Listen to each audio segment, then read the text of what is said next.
श्रीगुरुभ्यो नमः। हरिः ओम्। भद्रं कर्णेभिः शृणुयाम देवाः, भद्रं पश्येमाक्षभिर्यजत्राः, स्थिरैरङ्गैस्तुष्टुवागुंसस्तनूभिः विषेम देवहितं यदायुः। स्वस्ति न इन्द्रो वृद्धश्रवाः, स्वस्ति नः पूषा विश्ववेदाः, स्वस्ति नस्तार्क्ष्यो अरिष्टनेमिः, स्वस्ति नो बृहस्पतिर्दधातु। ओम शान्तिः शान्तिः शान्तिः। ब्रह्मा देवानां प्रथमः सम्बभूव विश्वस्य कर्ता भुवनस्य गोप्ता। स ब्रह्म विद्यां सर्वविद्याप्रतिष्ठामथर्वाय ज्येष्ठपुत्राय प्राह। अथर्वणीयां प्रवदेत ब्रह्मा, अथर्वातां पुरोवाचाङ्गिरे ब्रह्म विद्याम्। स भारद्वाजाय सत्यवहाय प्राह, भारद्वाजोऽङ्गिरसे परावराम्। शौनको हवै महाशालोऽङ्गिरसं विधिवदुपसन्नः पप्रच्छ। कस्मिन्नु भगवो विज्ञाते सर्वमिदं विज्ञातं भवतीति। तस्मै सहोवाच द्वे विद्ये वेदितव्ये इति हस्म यद्ब्रह्मविदो वदन्ति, परा चैव अपरा च। तत्र अपरा ऋग्वेदो यजुर्वेदः सामवेदोऽथर्ववेदः शिक्षाकल्पो व्याकरणं निरुक्तं छन्दो ज्योतिषमिति। अथ परा यया तदक्षरमधिगम्यते, यत्तदद्रेश्यमग्राह्यमगोत्रमवर्णमचक्षुश्रोत्रं तदपाणिपादम्। नित्यं विभुं सर्वगतं सुसूक्ष्मं तदव्ययं यद्भूतयोनिं परिपश्यन्ति धीराः। यथोर्णनाभिसृजते गृह्णते च, यथा पृथिव्यामोषधयः सम्भवन्ति। यथा सतः पुरुषात् केशलोमानि, तथाक्षरात् सम्भवतीह विश्वम्। तपसा चीयते ब्रह्म, ततोऽन्नमभिजायते। अन्नात् प्राणो मनः सत्यं, लोकाः कर्मसु चामृतम्। यः सर्वज्ञः सर्ववित्, यस्य ज्ञानमयं तपः।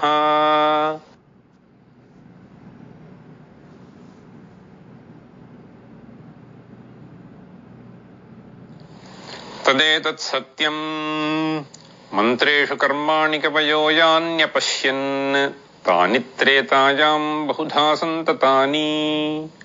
तान्याचरथ नियतं सत्यकामाः, येष वः पन्थाः सुकृतस्य लोके। यदा लेलायते ह्यर्चिः समिद्धे हव्यवाहने, तदाज्यभागावन्तरेणाहुतिः प्रतिपादयेत्। यस्याग्निहोत्रमदर्शमपूर्णमासमचातुर्मास्यमनाग्रयणमतिथिवर्जितं च, अहुतमवैश्वदेवमविधिना हुतम् आसप्तमांस्तस्य लोकान् हिनस्ति। काली कराली च मनोजवा च, सुलोहिताजा च सुधूम्रवर्णा। स्फुलिङ्गिनी विश्वरुची च देवी, लेलायमाना इति सप्तजिह्वाः। एतेषु यश्चरते भ्राजमानेषु, यथा कालं चाहुतयो ह्याददायन्। तन्नयन्ते ताः सूर्यस्य रश्मयः, यत्र देवानां पतिरेकोऽधिवासः। ये ह्येहीति तमाहुतयः सुवर्चसः, सूर्यस्य रश्मिभिर्यजमानं वहन्ति। प्रियां वाचमभिवदन्त्योर्चयन्त्यः, येष वः पुण्यः सुकृतो ब्रह्मलोकः। प्लवाह्येते अदृढा यज्ञरूपाः, अष्टादशोक्तमपरं येषु कर्म। एतच्छ्रेयो येऽभिनन्दन्ति मूढाः, जरामृत्युन्ते पुनरेवापि यन्ति। अविद्यायामन्तरे वर्तमानाः, स्वयं धीराः पण्डितं मन्यमानाः। जङ्घन्यमानाः पर्यन्ति मूढाः, अन्धेनैव नीयमाना यथान्धाः। अविद्यायां बहुधा वर्तमानाः वयं कृतार्था इत्यभिमन्यन्ति बालाः यत्कर्मिणो न प्रवेदयन्ति रागात् तेनातुराः क्षीणलोकाश्च्यवन्ते इष्टापूर्तं मन्यमाना वरिष्ठं नान्यच्छ्रेयो वेदयन्ते प्रमूढाः नाकस्य पृष्ठे ते सुकृतेनु भूत्वा इमं लोकं हीनतरं वा विशन्ति तपश्रद्धे ये ह्युपवसन्त्यरण्ये शान्ता विद्वांसो भैक्षचर्याञ्चरन्तः सूर्यद्वारेण ते विरजाः प्रयान्ति यत्रामृतः सपुरुषो ह्यव्ययात्मा परीक्ष्य लोकान् कर्मचितान् ब्राह्मणो निर्वेदमायात् नास्त्यकृतः कृतेन तद्विज्ञानार्थं स गुरुमेवाभिगच्छेत्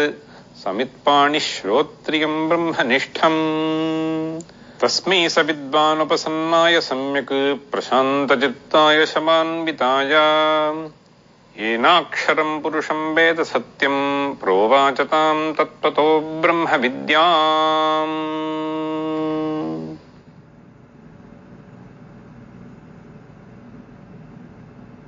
तदेतत् सत्यं यथा सुदीप्तात् पावकाद् विस्फुलिङ्गाः सहस्रशः प्रभवन्ते स्वरूपाः तथाक्षराद् विविधाः सौम्यभावाः प्रजायन्ते तत्र चैवापि यन्ति दिव्यो ह्यमूर्तः पुरुषः स बाह्याभ्यन्तरो ह्यजः अप्राणो ह्यमनः शुभ्रः ह्यक्षरात् परतः परः एतस्माज्जायते प्राणः मनः सर्वेन्द्रियाणि च खं वायुर्ज्योतिरापः पृथिवी विश्वस्य धारिणी अग्निर्मूर्धा चक्षुषी चन्द्रसूर्यौ दिशः श्रोत्रे वाग्विवृताश्च वेदाः वायुः प्राणो हृदयं विश्वमस्य पद्भ्यां पृथिवी ह्येष सर्वभूतान्तरात्मा तस्मादग्निः समिधो यस्य सूर्यः सोमात्पर्जन्यवोषधयः पृथिव्याम् पुमान् रेतः सिञ्चति योषितायाम् बह्वीः प्रजाः पुरुषात् सम्प्रसूताः तस्मादृचः सामयजूंषि दीक्षाः यज्ञाश्च सर्वे क्रतवो दक्षिणाश्च संवत्सरश्च यजमानश्च लोकाः सोमो यत्र पवते यत्र सूर्यः तस्माच्च देवा बहुधा सम्प्रसूताः साध्या मनुष्याः पशवोपजागुंसि प्राणापानौ व्रीह्यवौ तपश्च श्रद्धा सत्यं ब्रह्मचर्यं विधिश्च सप्त प्राणाः प्रभवन्ति तस्मात् सप्तार्चिषः समिधः सप्त होमाः सप्ते मे लोका येषु चरन्ति प्राणाः गुहाशया निहिताः सप्त सप्त अतः समुद्रागिरयश्च सर्वे अस्मात् स्यन्दन्ते सिन्धवः सर्वरूपाः अतश्च सर्वा ओषधयो रसश्च येनैष भूतैस्तिष्ठते ह्यन्तरात्मा पुरुष एवेदं विश्वं कर्म तपो ब्रह्म परामृतम् एतद्यो वेद निहितं गुहायां सो विद्याग्रन्थिं विकिरतीह सौम्या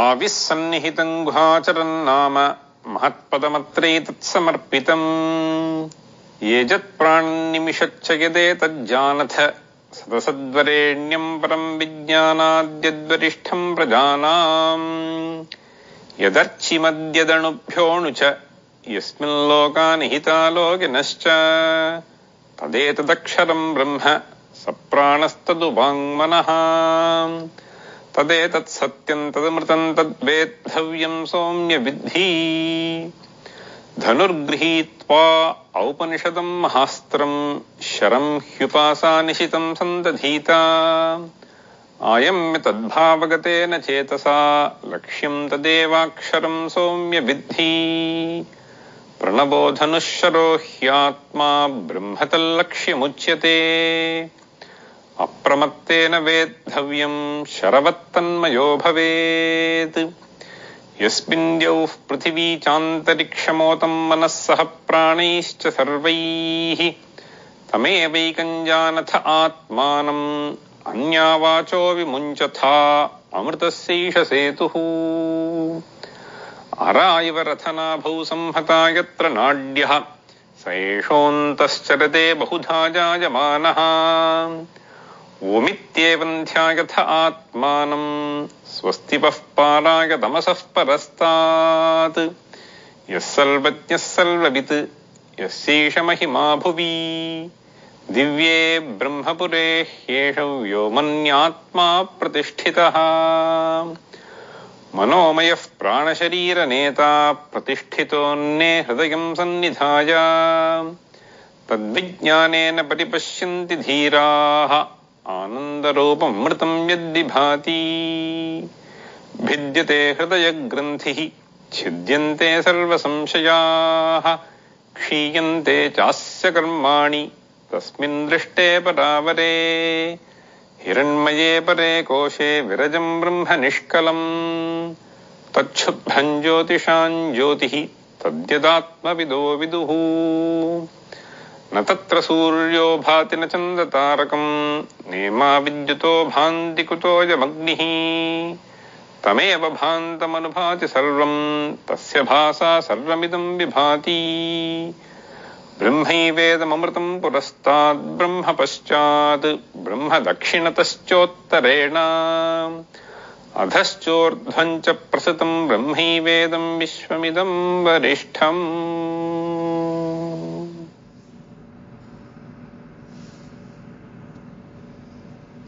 द्वा सुपर्णा सयुजा सखाया समानं वृक्षं परिषस्व जाते तयोरन्यः पिप्पलं स्वाद्वत्ति अनश्नन्नन्यो अभिचाकशीति समाने वृक्षे पुरुषो निमग्नः अनीशया शोचति मुह्यमानः जुष्टं यदा पश्यत्यन्यमीशम् अस्य महिमानमिति वीतशोकः यदा पश्यते रुक्मवर्णं कर्तारमीशं पुरुषं ब्रह्मयोनिं तदा विद्वान् पुण्यपापे विधूय निरञ्जनः परमं साम्यमुपैति प्राणो ह्येष यः सर्वभूतैर्विभाति विजानन् विद्वान् भवतेरातिवादी आत्मक्रीड आत्मरतिः क्रियावान् एष ब्रह्मविदां वरिष्ठः सत्येन लभ्यस्तपसा ह्येष आत्मा सम्यज्ञानेन ब्रह्मचर्येण नित्यम् अन्तःशरीरे ज्योतिर्मयो हि शुभ्रः यं पश्यन्ति यतयः क्षीणदोषाः सत्यमेव जयते नानृतं सत्येन पन्था विततो देवयानः येनाक्रमन्त्रिषयो ह्याप्तकामाः यत्र तत्सत्यस्य परमं निधानम्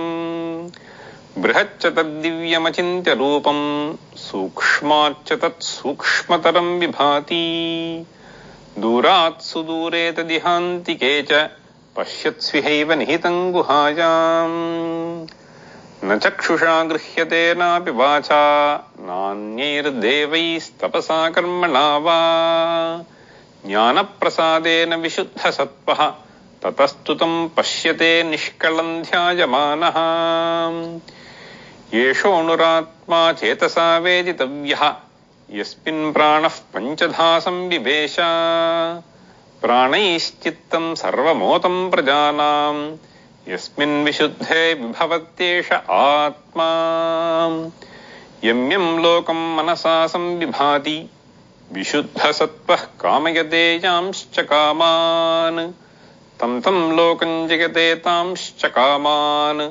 तस्मादात्मज्ञं ह्यर्चयेत् भूतिकामः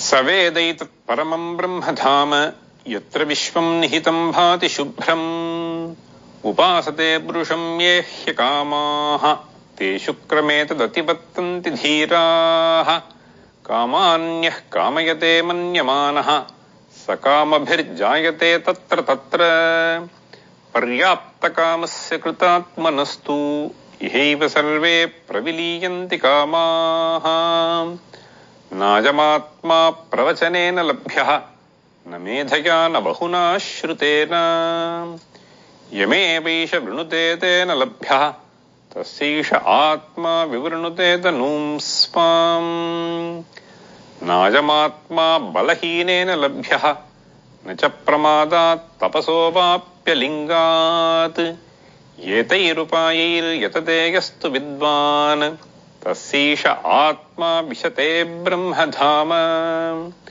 సంప్రాప్యేన మృషయో జ్ఞానతృప్తాః కృతాత్మానో వీతరాగాః ప్రశాంతాః తే సర్వగం సర్వతః ప్రాప్య ధీరాః యుక్తాత్మానః సర్వమేవావిశంతి వేదాంత విజ్ఞాన సునిశ్చితార్థాః సన్యాసయోగాద్ యతయః శుద్ధసత్వాః తే బ్రహ్మలోకేషు పరాంతకాలే పరామృతాః పరిముచ్యంతి సర్వే గతాః కలాః పంచదశ ప్రతిష్ఠాః దేవాశ్చ సర్వే ప్రతిదేవతాసు కర్మాణి విజ్ఞానమయశ్చ ఆత్మా పరేవ్యకే సర్వ ఏకీభవంతి యథా నద్యస్యందమానాః సముద్రే అస్తం గచ్చంతి నామరూపే విహాయ తథా విద్వాన్ నామరూపాద్ విముక్తః పరాత్పరం పురుషముపైతి దివ్యం సయోహ వై తత్పరమం బ్రహ్మ వేద బ్రహ్మైవ భవతి నాస్యా బ్రహ్మవిత్కులే భవతి తరతి శోకం తరతి పాప్మానం గుహాగ్రంథిభ్యో విముక్తో మృతో భవతి తదేతదృచాభ్యుక్తం క్రియావంతః శ్రోత్రియా బ్రహ్మనిష్ఠాః స్వయం జుహ్వత ఏకర్షిం శ్రద్ధయంతః తేషామేవైతాం బ్రహ్మ విద్యాం వదేత శిరోవ్రతం విధివద్యైస్తు చీర్ణం తదేతత్ సత్యం ఋషిరంగిరాః పురోవాచ నైతదచీర్ణవ్రతోధీతే నమః పరమర్షిభ్యో నమః పరమర్షిభ్యః. ఓం భద్రం కర్ణేభిః శృణుయామ దేవాః భద్రం పశ్యేమాక్షభిర్యజత్రాః స్థిరైరంగైస్తుష్టుపాగుంసస్తనూభిః వ్యశేమ దేవహితం యదాయుః స్వస్తి న ఇంద్రో వృద్ధశ్రవాః స్వస్తి నః పూషా విశ్వవేదాః స్వస్తి నస్తార్క్ష్యో అరిష్టనేమిః స్వస్తి నో బృహస్పతిర్దధాతు. ఓం శాంతి శాంతి శాంతి. హరి ఓం.